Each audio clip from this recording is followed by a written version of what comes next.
Hey guys, Doc from the Gold Hog. Hey, today, instead of hearing me talk all the time, what I figured I'd do is I'd let Kevin from Gold Trails TV actually do the talking for me. I went up to the Loudmine GPA LDMA event and we had a fantastic time. And one of the things that they do out there, which is important, I think, is they do a lot of teaching classes. They show equipment, they show how to run it wrong, they show how to run it right.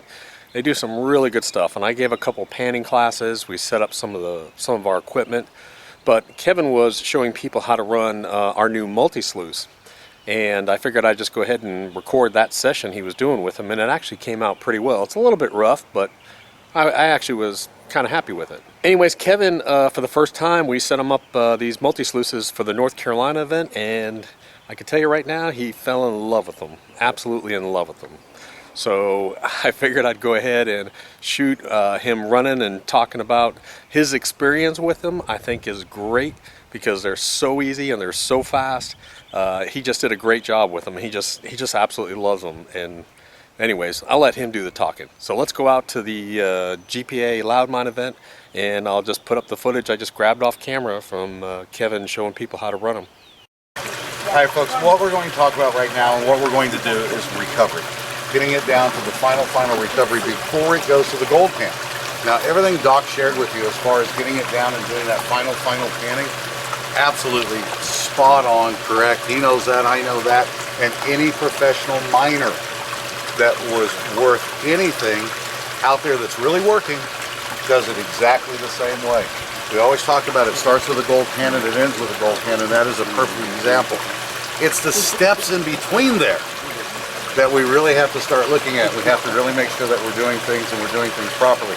Now, one of the things that I promised all of you a couple of years ago is that every time we had an outing and new pieces of equipment came to the market, I would bring you absolutely best-in-class equipment that you could take a look at, use, and learn all there is about it to the very best that you can. We're blessed here to have Doc out here to be able to explain a lot of these things. I put my hands on these units a week ago for the very first time. And as if any of you have been reading my articles that I write in the magazine and so on like that, I don't read the instructions. Because what I want to do is I want to work it the way that, quite frankly, most of you are going to work it. You're going to get excited, you're going to pull it out of the box, you're going to set it up, and you're going to start running it. And then sooner or later, when you figure out that it's not working, you'll go back to the instructions. Now, another thing that I do when I first get a piece of equipment, the first thing I try to do is what? Lose gold. Make it lose gold. You can never set your parameters unless you know what they are. When I got this piece of equipment, I set up one of them. I started looking at it. I had to try to figure out what this was. It didn't take me very long, and I'll share that with you because this to me is 10 cents of probably one of the most brilliant ideas that's come along in a very long time for final recovery. In the past, I'll just share it with you now. In the past, when we worked with equipment, no matter what type of equipment it was, if you had something that was doing your rough, now you had to go to your fine, which meant most of the cases you had to go to a different piece of equipment. Well, what Doc's devised here is the multi-sluice. I called it the piglet, and it's kind of hung with me, so I'm just going to call it the piglet from now on. By utilizing two different mats and something like this is a restrictor. It takes my 1,100 gallon a minute pump or 1,100 gallon an hour pump down to a 750. I have not been able to find yet the reason to have multiple pieces of equipment when I'm running this. I've done everything I can. I put it at an angle like this and tried to make this thing lose gold. I put it flat, tried to get the gold to flush backwards. Once it's oh yeah, it doesn't. It simply doesn't move. And I'll give you an idea of. Can you do me a favor? Hand me a scoop, and I mean a scoop of material. And I'm having to go back and rethink a lot of the things that I've done over the years as far as equipment is concerned, because at no point would you ever see me take a piece of equipment and take my scoop and set it in there. What am I doing at this point? Well, flooding the box. I'm stopping my water flow. Yeah. I'm blocking my water flow. I'm changing my water flow. I'm doing an awful lot of different things. I want all of you to look into this section of the box very quickly. When I pull this out, No difference. now watch what happens when I put it in. No different. Take a look at it. Not a difference at all. Ran the same. Yeah. Not much of a difference.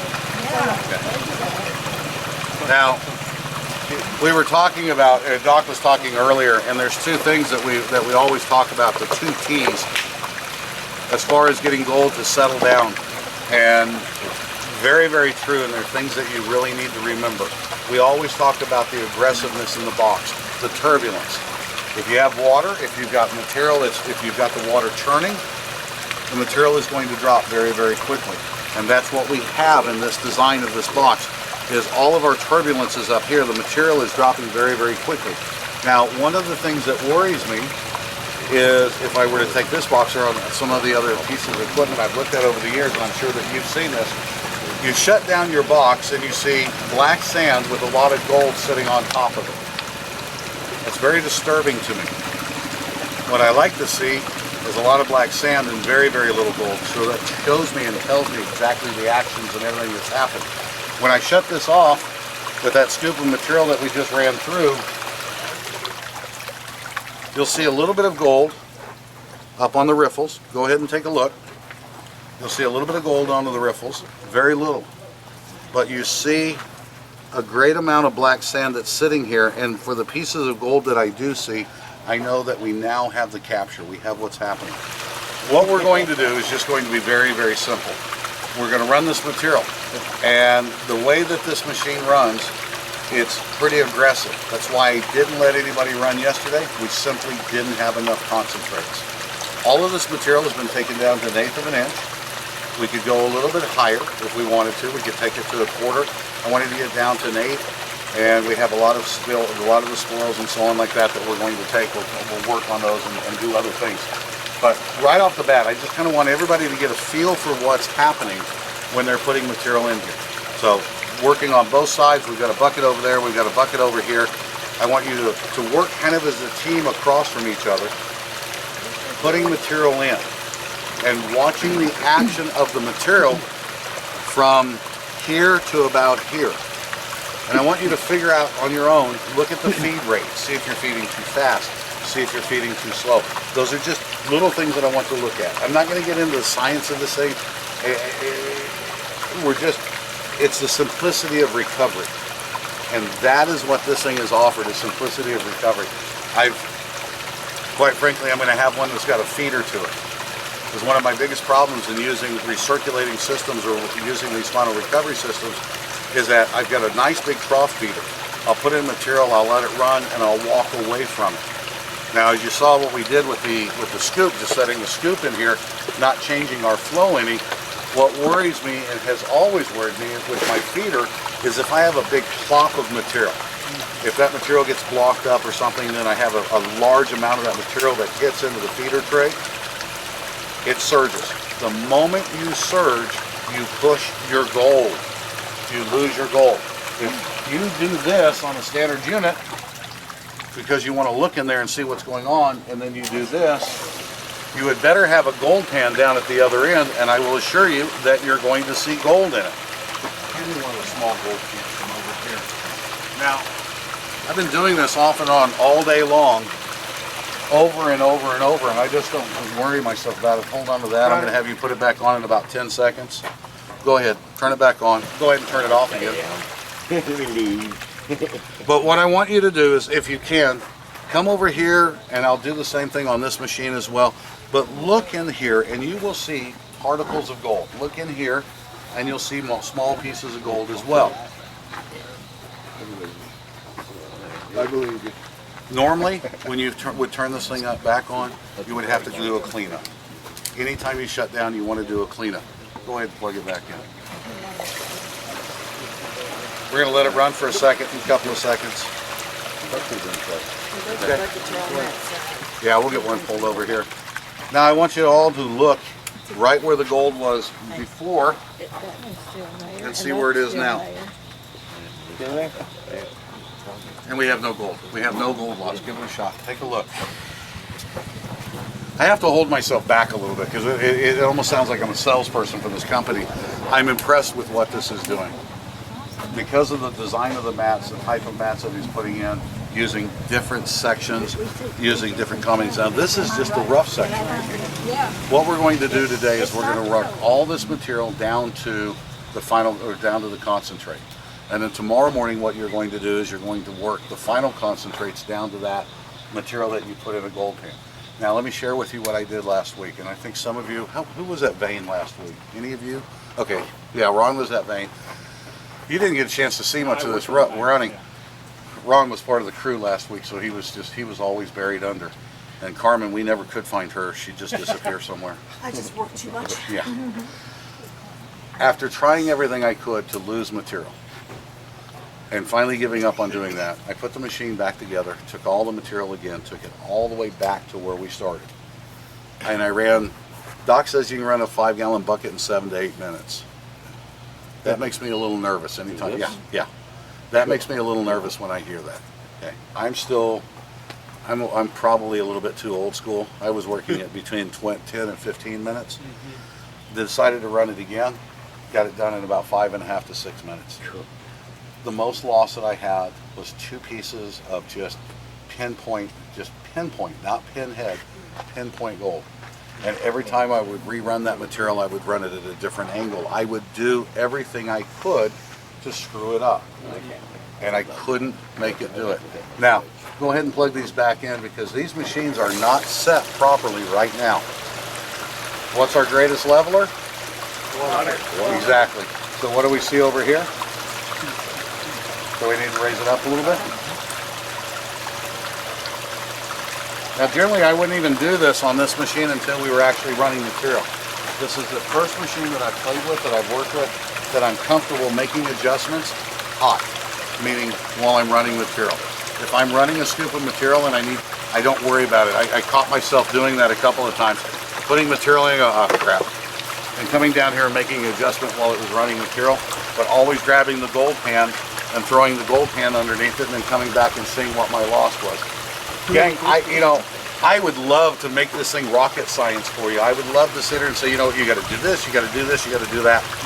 The main thing you got to do on this one is make sure you've got an angle. Get an angle, get your starting angle. It's recommended at 11 degrees on this mat. The other matting is going to be a little bit different. You'll deal with that tomorrow. It's simplicity. And sometimes the simplest things work the very, very best. Slide a bucket over this way.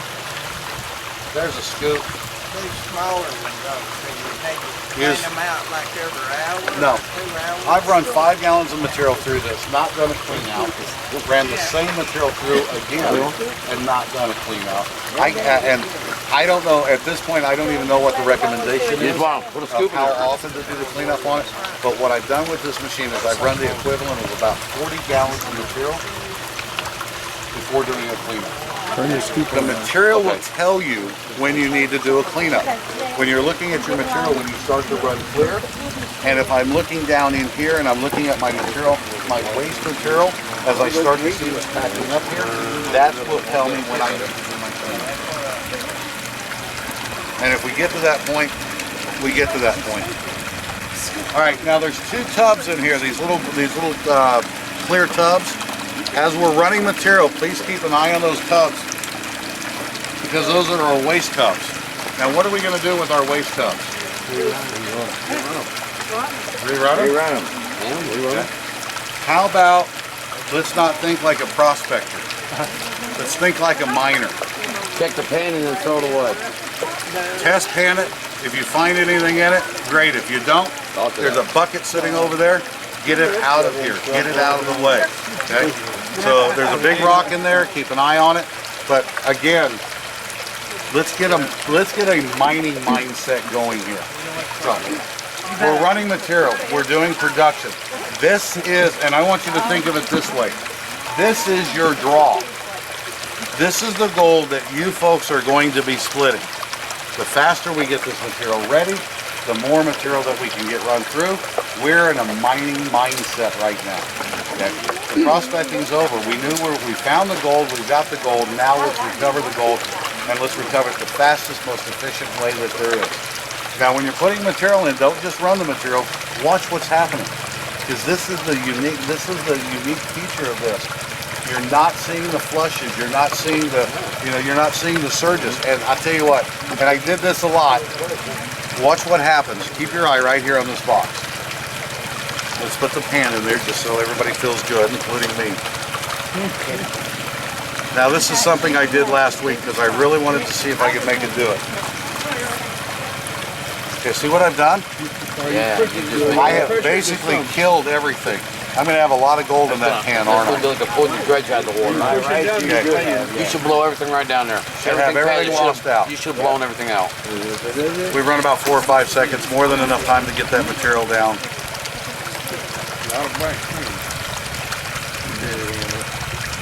Yeah, it's a lot of black sand.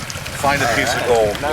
You're dumping the first drop, it's spread out evenly and immediately turning one color. I have one question for you. Yes, sir.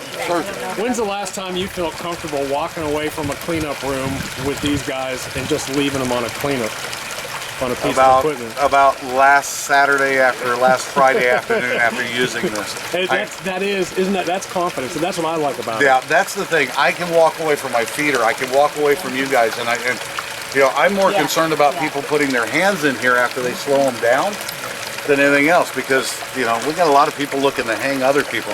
Are you still messing with that? Yeah, I'm going to find one. No, you're not. Today we're using I'm going to call it the aggressive bat. What this is going to do, it's going to break that material down. It's going to get it down to just our concentrate. There you go. We will still have some blondes left in this, but not very much. And I can play with that. I can actually change my angle a little bit to get it where I'm getting most of my blondes out, and I still have my material. But the simple fact of being able to do what I did earlier by putting my hand in here, I've restricted this, I've pumped it, I've bumped the pump more than once. I've done everything I can to make this thing lose gold, and so far I haven't been successful. If any of you guys figure it out, let me know. Pardon? This just sits. Yeah, the mat slides up in, and like any of these mats, especially these super tight mats, when you go to remove it, you don't want to pull. You want to tilt, get it to where you can get it. Seal on it, right? Right. Little seal on the side. Yeah, that's nice. And when you do that, your cleanup on this one to me is so simple because you reverse roll the mat. As you're reverse rolling that mat, it opens it up to where it makes it so much easier to get the material out of it. Good design on it. We can do stupid stuff with this thing. We really can. And I want everybody to get in here and try this. But we can do a lot of stupid stuff with this and still have our recovery. All right, gang, check your tubs. What Doc has in his concentrate buckets, he actually considers as a dry material. To me, I live in Arizona, that stuff's soaking wet. That's right. Now, when I go out to start working material, and quite frankly, if I was running my dry washer, at this point I would not have any issue whatsoever taking my dry wash concentrates and going directly in here as a dry on wet system. That's saying a lot. I mean, there's a lot of confidence built in here. Bone dry material. I would take material. Pour it into here on top of the water. On top of the water, because of turbulence. Okay. Because of what's happening right here is so aggressive that material is going to wet instantly. The gold is going to drop. My heavies are going to drop instantly. Now, if you've ever dry washed, and you've done this with your material, if you go from dry to wet, what happens is your gold ends up right about here if you're lucky.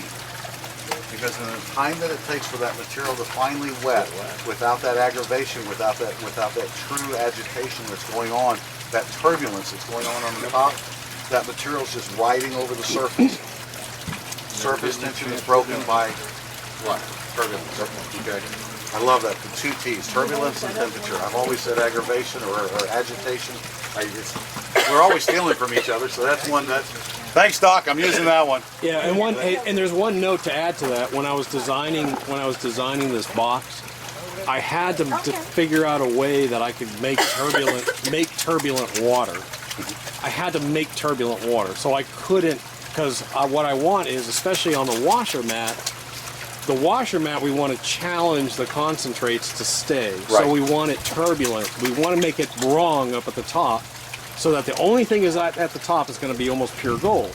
So that's the design of the box, to make it, you see it coming up over the edge and it's like, wow, that's really rough and turbulent. And then it's going to fall down in, and then it's going to turn direction, and it's not even settling. Well, we don't want it to settle until it gets further down. We want it very aggressive. You can put dry, like Kim was saying, you can put dry in there because it's churning and churning, it's stopping, it's going under itself, and it's being re-exposed. There's no way you're going to have surface tension on that water there. If you have a smooth water plane or a smooth water table and you try and put dry, it'll sit on top and it'll go right out. It'll go. Well, This thing I one did doesn't. notice when they was dumping, sometimes they went to one side because of the way the water flipped off the edge. It immediately spread that dirt straight across and covered evenly. Even if you dumped to one side, it more or less self-leveled itself and Yes. self-deflamed. Right. Now, That's what was really impressive when I was looking from the downside, looking up it. it is, and that's one of the things you notice quickly is the distribution. Well, I do want to ask you one thing. On the mat, when you put the mat to the back, you do not want that mat pushed all the way to the back. I like correct? to leave a little bit of a roll there. To me, that kind of reminds me of that roll that kicks up. Right. With the material coming down and that roll of that water. So when you put the mat in, see this is almost pushed all the way back? What I want to do is I want to pull this mat forward just a little bit and just think about, and I hate to use the analogy of the waterfall, but if you think about water that's hitting in an area and I've got water coming in like this and I've got this water coming off of here that's coming off the back of the trap. I've got the material that's coming up and I've got this boil that's happening right here. I've actually got 3 points. I've got 3 points of water entering into the system, and when my material enters into these 3 points, these 3 separate types of water, of turbulence, that material has no choice but to settle very, very quickly. Very, very quickly. The dispersion, no big deal. You guys have panned and panned and panned, and you haven't found any gold on the back end. You know, Doc found a piece of 150 and a piece of 200. Well, okay, I'll run all the other material when you guys aren't around just to maybe give you another 32nd of a grain of gold. All right, is everything cleaned up? Everybody's feeling good about this? Yep. All right, I'm going to walk off and go do a class. I'm comfortable that you guys know what to do. Make sure that you know where your buckets are, because I may walk away from the class and come over and ask where the buckets are. And I don't think you want to run everything. I can't.